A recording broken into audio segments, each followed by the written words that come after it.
Saya tidak bosan-bosan cerita ini karena ini khazanah kita. Di kitab Nailul Ma'mul itu, di kitab Usul Fiqih, saya berkali-kali cerita ini karena ini untuk menunjukkan bahwa Quran itu liqaumi ya'qilun, liqaumi yatafakkarun. Ada seorang kiai, seorang ustadz, kiai dulu itu ya memang orang soleh, alim terus jadi kiai. Kalau kiai sekarang tuh macam-macam, nganggur terus ingin jadi kiai, terus daftar gitu. Ada lowongan di yayasan, masuk ingin jadi ustadz karena dengar ada gajinya. Dulu tidak ada seperti itu, udah. Makanya dulu itu kalau ustadz kiai pasti soleh karena dia alim terus ingin orang lain tuh mendapat ilmunya. Kalau sekarang nggak ada yayasan sehat, guru gajinya sekian, yang nggak ingin jadi ustadz tuh daftar karena ada gaji. Apalagi ada kabar, ada gaji, ada mes, ada wah yang daftar banyak. Tapi mentalnya ada kiai sebetulnya. Ya kalau sampean tanya itu baik dah Gus, ya setengah baik. Ya maksudnya setengah baik, ya ada baik ngajar itu kan baik. Tapi setengah saja karena motifnya itu nyari gaji, bukan ingin mencerdaskan umatnya Rasulullah SAW. Itu Imam Amudi itu guru matematika. Saya nggak bosan-bosan cerita ini, guru matematika. Muridnya sampai takut, ini masuk surga ndak? Kiai kok ndak ngajarin istighosa atau tahlil, malah ngajarin apa? Matematika. Beliau meninggal terus muridnya tanya, "Ma fa'alallahu bik?" Kira-kira gitu. Apa yang dilakukan Allah? Allah nyambut Anda gimana? Terus kata Imam Amudi, "Bagus, saya disuruh ngajar malaikat." Karena malaikat kan ndak pernah kayak anak begi gini ngaji gini. Malaikat tuh ndak pernah ngaji, dia iman saja karena tahu surga, tahu neraka terus iman gitu aja. Jadi imannya malaikat tuh nggak keren kita. Imannya loh ya. Loh itu yang ngendikan Nabi loh, tidak saya. Nabi pernah tanya sama sahabat, iman yang paling keren siapa? Jawabannya sahabat, malaikat. Ya enggak, karuan malaikat iman. Dia yang tahu surga neraka, tahu segalanya, masa ada imannya? Pasti iman lah katanya. Terus ya para sahabat, engkau iman ya wajar kan, menangi saya, nemuin saya. Yang hebat itu orang-orang yang tidak melihat saya, tidak saya didik tapi tetap iman. Karena dididik akal, ya tadi dididik Quran, apa dididik Quran. Sama masih hafal, teks bahasa Arabnya masang.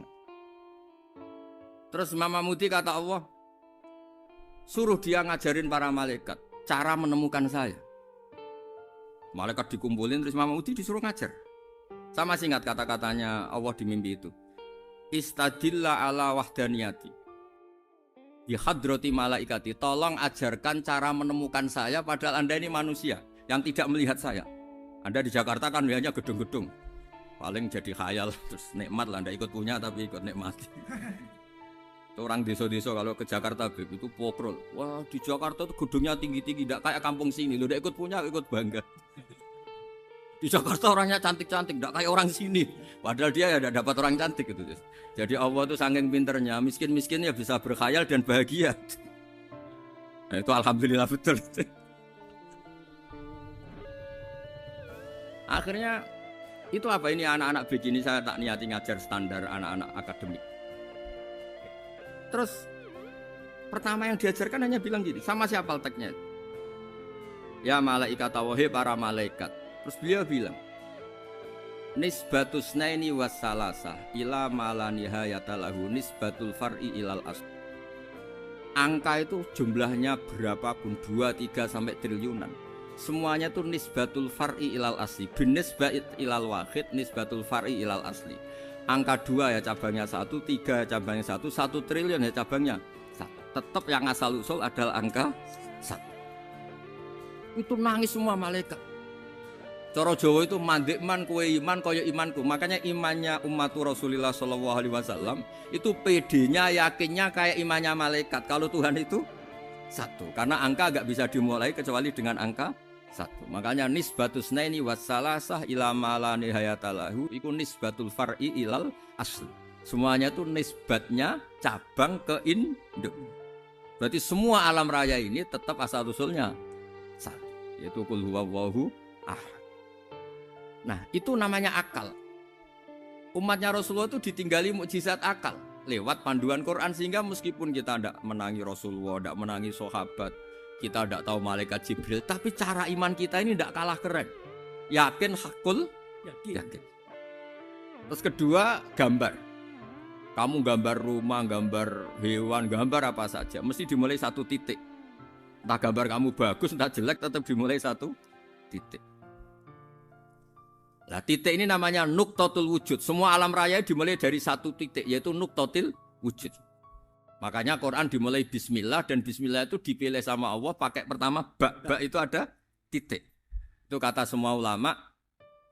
Itu titik itu singkatan dari bi kana makana wa bi yakunu mayakun. Karena saya semuanya ada. Bi itu karena saya. Jadi makanya santri-santri beki tidak usah bayangkan kamu jadi wali terus bisa terbang ke Mekah, tidak usah. Kalau terbang ke Mekah ya sudah umroh aja bayar. Kalau enggak ya maklaran KBH atau apa. Pokoknya cari gratis. Ya gratis kan, dapat orang 10 gratis satu. Terus orang enggak umroh-umroh dirayu-rayu supaya umroh. Repot. Itu pelanggaran fikih itu. Kalau orang punya utang itu wajibnya nyaur utang dulu gitu. Wah, repot. Saya itu juga sering bingung di kampung-kampung. Gus sama umroh. Kenapa? Dapat gratisan. Minta uang saja buat nyaur utang, enggak boleh Gus. Wah, secara fikih yang wajib itu nyaur utang bukan umroh. Enggak boleh Gus diminta uang, enggak boleh, harus umroh. Udah gitu saya ini bingung Gus mau umroh. Enggak nikmati. Kenapa? Disuruh ngajar Gus. Repot semua kalau ibadah mergawe ya gini bingung semua. Ya saya mohon anak-anak BK semuanya yang seneng Quran itu harus seneng sampai kayak saya sehingga tahu mencari Tuhan dengan cara tauhid yang berbasis akal. Itu sedzahir imannya malaikat. Jika di kelas men iman itu manusia ulul ilmi, kita-kita yang nekuni ilmu itu nomor 1 prakteknya. Karena nomor 1 itu Allah karuan kan syahidah wa, Allah kan enggak tertandingi syahidah wa annahu la ilaha illallah. Terus wal malaikatu, malaikat kan karuan karena langsung menyaksikan surga. Dan ketiga apa? Wa ulul ilmi. Berarti prakteknya kan nomor 1. Kalau kompetitornya semuanya manusia, ulul ilmi nomor berapa? 1 kan? Nah nomor 3 kan dari Allah, malaikat, ulul ilmi. Berarti kalau kompetisinya antar manusia nomor berapa? 1 kan? Nah kenapa ulul ilmi di nomor 3 kan tapi dari Allah, malaikat, ulul. Kerennya kayak apa? Karena cara iman ulul ilmi itu enggak ada ragunya sama sekali. Kamu ragu enggak kalau 2 itu cabang dari 1, asalnya 1? Enggak pernah ragu kan? Semua gambar seruat apapun dimulai dari 1 titik, ragu enggak? Enggak kan? Nah imannya umatnya Nabi karena dipandu oleh Quran itu seyakin itu, sehakul yakin itu. Nah itu terus Jubair bin Mut'im jadi iman. Am khuliqu min ghairi syai'in am humul khaliqun. Terus kata Allah lagi, kalau kamu tidak percaya saya yang bikin langit bumi ya gampang dong. Kamu saja yang ngomong kalau kamu yang bikin. Paling orang sepakat kamu stres. Terus hanya ayat gitu, am khalaqus samawati wal ard. Kalau kamu tidak yakin Allah yang bikin ya silakan Anda klaim saja kalau kamu yang bikin langit bumi. Bala yuqinun. Kamu juga gak mau kan dibilang stres. Ya, ini ngaji ilmu dulu, nanti bagian terakhir ijazah. Bismillahirrahmanirrahim. Ini riwayatul Bukhari. Haddatsana Abdullah bin Yusuf, haddatsana Les, haddatsana Sa'id al-Maqburi an Nabi Hurairah radhiyallahu anhu qala an-nabiy sallallahu alaihi wasallam. Ma minal anbiya'i nabiyyun illa qad u'tiya minal ayat ma mithluhu amana alaihi al-bashar. Wa innama kana alladhi utituhu wahyan awhahu wa ilayya fa arju an akuna aktsarahum tabi'an yaumal qiyamah. Dados kita tahu semua nabi itu punya mukjizat. Ya, semua nabi itu punya apa? Mukjizat. Mukjizat itu hal yang luar biasa yang memastikan manusia itu tidak bisa menyainginya atau menandinginya. Dan rata-rata mukjizat nabi dulu itu fisik. Misalnya ontanya Nabi Soleh itu kan onta tapi keluar dari batu, itu kan aneh. Aneh sekali. Atau tongkat Nabi Musa bisa simsalabim mengeringkan laut apa? Merah. Semua nabi itu punya mukjizat dan semuanya berbentuk fisik. Kecuali mukjizatul Rasulullah Shallallahu Alaihi Wasallam itu berupa Al-Quran. Al-Quran itu konsep ilmiah. Terus kata Rasulullah Shallallahu Alaihi Wasallam, tapi saya karena Quran itu justru berharap pengikutku besar dan sampai hari kiamat. Sekarang kita logika ya.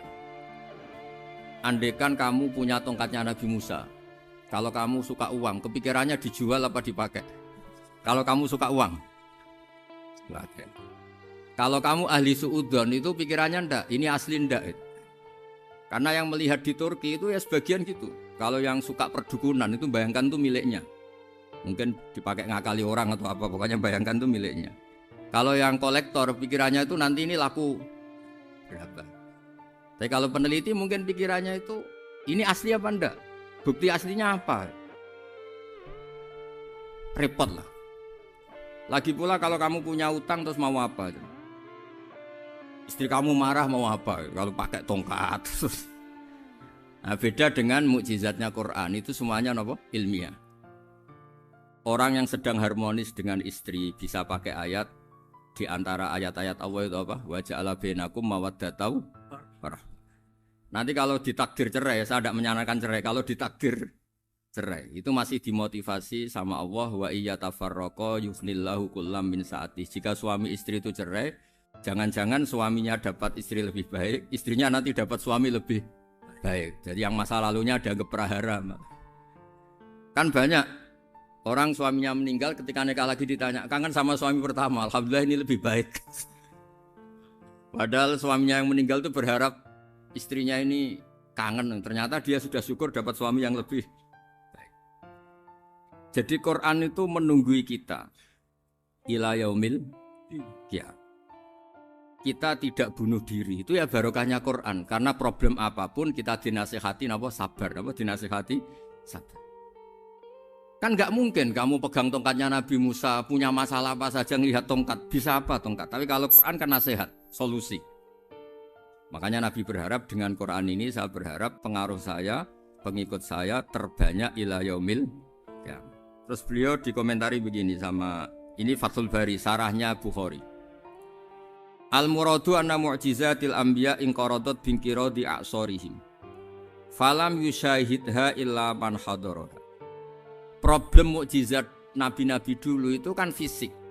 Sehingga yang tahu kalau Nabi Soleh punya unta yang ajaib itu yang tahu ya hanya yang hadir saat itu. Yang tahu kalau tongkat Nabi Musa bertuah itu juga yang tahu hanya yang hadir saat itu. Selebihnya tahu tongkat ya di museum. Tapi kalau Quran menjadi solusi, menjadi panduan, menjadi pegangan itu ila yaumil qiyamah. Kita beri contoh ya Quran panduan yang paling gampang misalnya. Dulu ini cerita ya. Dulu itu ada orang kafir cerdas namanya Jubair bin Mut'im. Itu saking pinternya dia, pinter juga tokoh. Itu sebagai delegasi pembebasan Asra Badrin. Jadi tawanan-tawanan perang Badar itu mulai dulu ya ada negosiasi mau dibebaskan. Terus orang-orang kafir ini menugaskan namanya Jubair bin siapa? Mut'im. Ini ada di Bukhari. Karena ini ngaji di Jakarta. Kalau orang nggak tahu hadis juga tanya ini sahih enggak itu. Wong nggak tahu kok tanya itu aneh-aneh. Padahal kalau dibodoni itu ya nggak tahu. Tapi ya tetap tanya, hadisnya ini sahih enggak? Ini kata kiai apa kata nabi ini ya ribet. Memangnya kata nabi kamu dengar kan ya lewat kiai. Memang. Setelah itu Jubair itu datang ke Medina. Dengerin, datang ke mana? Medina. Kemudian dengar Nabi baca Wattur pas sholat maghrib. Jubair karena Nabi dulu gak ada hotel, gak ada pondok ya. Pondoknya Nabi hanya sufah itu. Nabi baca maghrib, bukan diskusi, bukan debat, baca Wattur wa kitabi mastur firrokim mansur wal baitil ma'mur wasaqofil marfu wal bakhril masjur terus. Kemudian sampai pada titik ayat am khuliqu min ghairi syai'in. Masa manusia atau alam raya yang maujudat, yang nyata, yang wujud nyata. Kemudian asal usulnya itu ketiadaan. Ini kan hadhil alam maujud, alam ini kan nyata. Masa sesuatu yang nyata penciptanya itu tidak nyata. Jadi nggak mungkin ada faham nihilisme. Kalau faham nihilisme berarti melahirkan teori begini.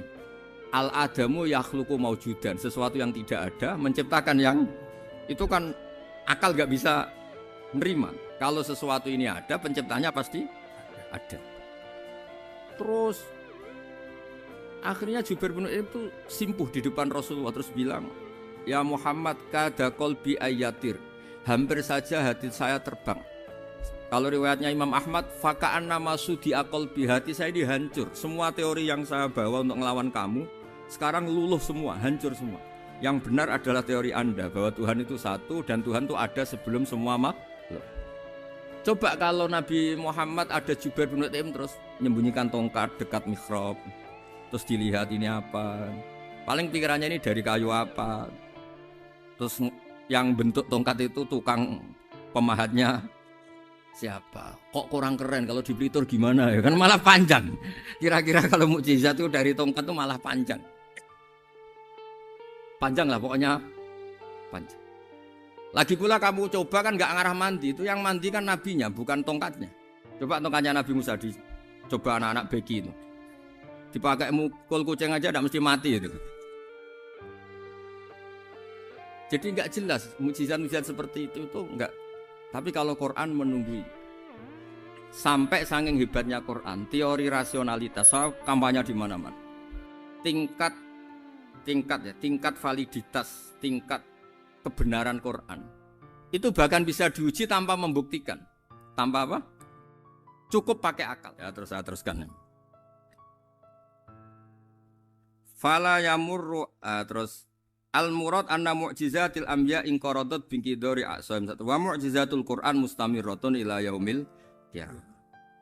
Wa kharquhu lil adat fi uslubihi wa balaghatihi wa ikhbarihi bil maghibat.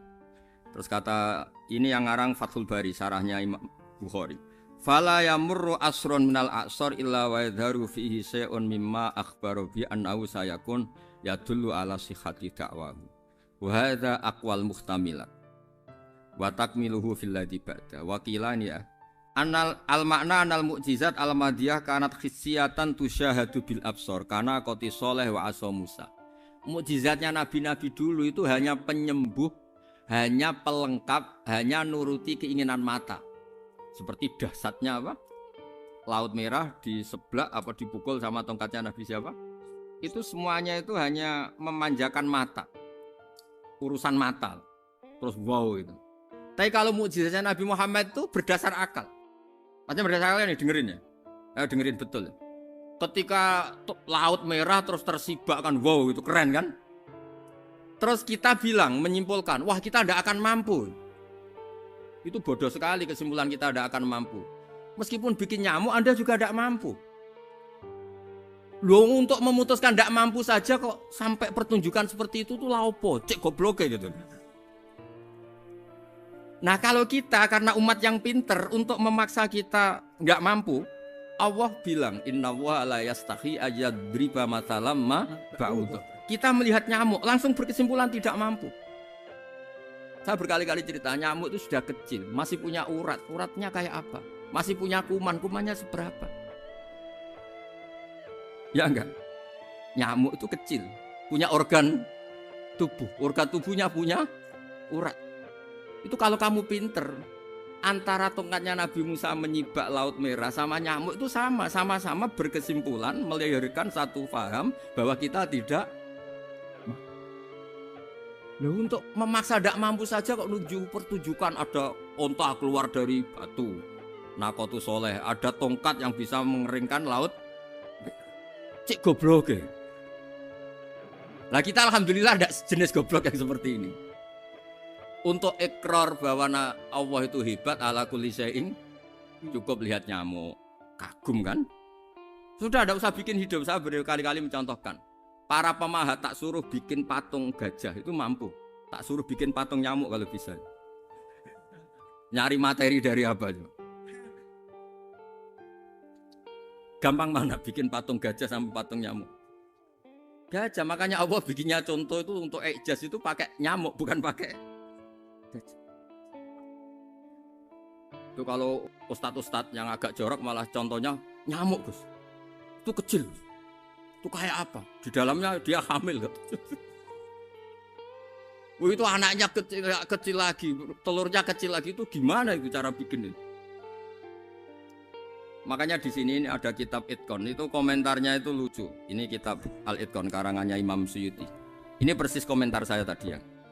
Kata Imam Suyuti, pengarang kitab Itqan, wa ya imma khissiyah wa imma aqliyah. Jadi mukjizat itu ada yang fisik, bisa dilihat indra, panca indra, bisa dilihat akal.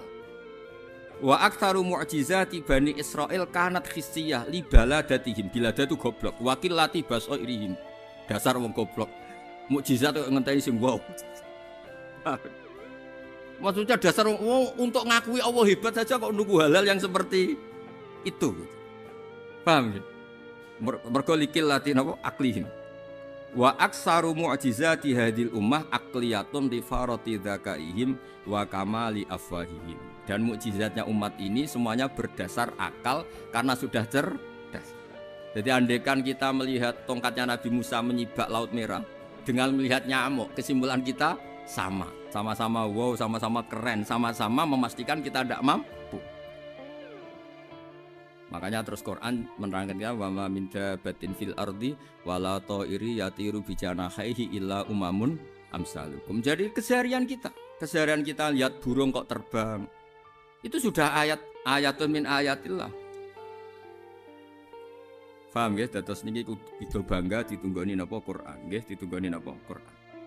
Wa mu'jizatul Quran tusyahadu bil basirah fayakunu mayattabi'u li ajlihi aksar. Terus li annal ladzi yusyahadu bi ainir ra'si yang qaridu bingkiradi musyahidi. Sesuatu yang tampilan dahsyatnya itu disaksikan mata, maka itu bisa habis. Era tongkat Nabi Musa seperti itu habis enggak? Bisa mengeringkan Laut Merah, habis kan? Tapi era mukjizatnya Quran ila yaumil qiyamah. Ya contoh sosial, saya kembali lagi ke sosial.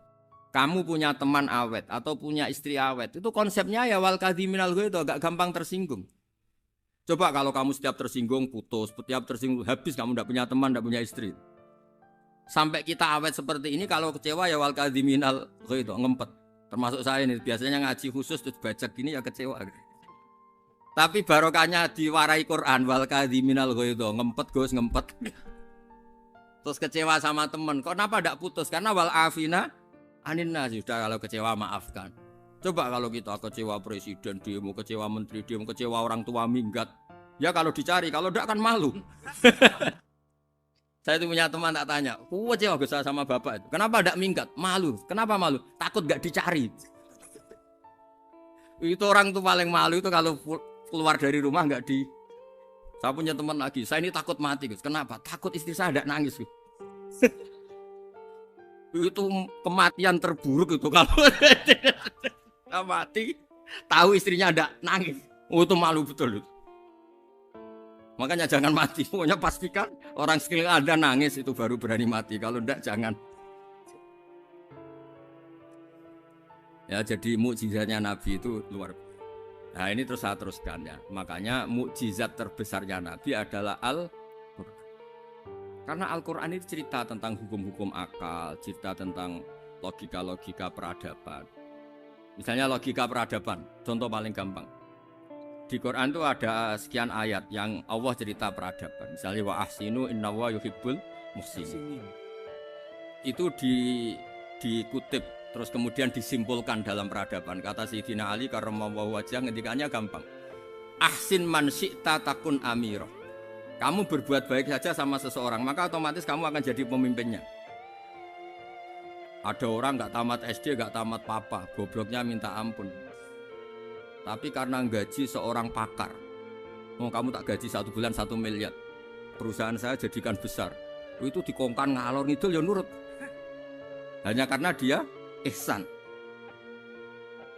Terus wastaghni amman syi'ta takun nadhira. Saya ulang lagi. Wastaghni amman syi'ta takun nadhira. Dan kamu jangan butuh orang lain, siapapun dia, maka kamu akan setara. Misalnya ada menteri orang antri mau salim, tapi kamu tidak butuh kan tenang saja. Tapi kalau kamu butuh, habis kamu. Ya kan, kamu tidak butuh seseorang maka kamu posisinya akan setara. Kamu harus sopan karena punya utang jasa.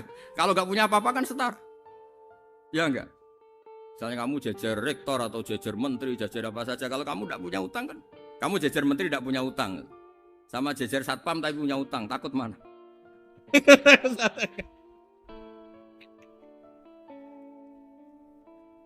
Kalau butuh itu mesti kalah kan? Ada pejabat misalnya nggak begitu cantik sama perempuan cantik yang kamu butuh ingin dicintai, takut mak. Padahal nggak jelas orang ini pangkatnya apa. Jadi dalam hukum sosial itu kata Sidin Ali, wastahni aman syi'ta takun nadhira. Kamu jangan butuh seseorang maka kamu akan setara. Terus yang terakhir, wahtas ilaman syi'ta takun asiro. Asiro pakai sin. Dan silahkan butuh seseorang maka kamu akan jadi budak dia. Ya coba misalnya Anda seorang profesor, seorang alim, seorang getop. Misalnya mencintai janda di ujung kampung sana, jalan kaki 2 kilo. Padahal itu gak tamat SD. Tapi gara-gara seneng, kacau kan? Logika kepangkatan hilang semua kan? Jadi itu hukum peradaban. Itu mewakili isi-isi sosial yang diterangkan Quran.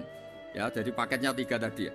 Ahsin man syi'ta takun amiro. Kamu berbuat baik sama seseorang maka kamu bisa memimpin. Wastahni amman syi'ta takun nadhira. Kamu jangan butuh seseorang maka kamu akan setara. Bok kamu ketemu orang terkaya di dunia. Yo ketemu orang terkaya di dunia, kamu jejer, kamu tidak butuh dia. Tenang kan bisa setara kan? Tapi kalau butuh harus sopan, ngajukan proposal, harus berakhlak karimah. Makanya sekarang Anda kok berakhlak kenapa? Ternyata mau nyalek. Biasanya Anda berakhlak kok berakhlak. Ada apa ini? Makanya guyonan di Rembang itu Beb Husein ini. Kalau ada orang mendadak sopan sama temannya, temannya curiga, kok tumben sopan, mau utang ya?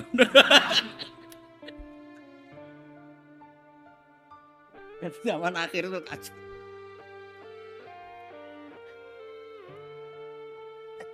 Ya di semua daerah gitu ya sama Pak Rektor ya. Kalau ada teman biasanya nggak sopan kok sopan, itu temannya curiga. Ini Pak Rektor UI ini kok tumben sopan, ada apa ya? Karena di mana-mana orang butuh itu pasti beretika. Kamu punya teman paling berdua, kalau mau utang berakhlak gak?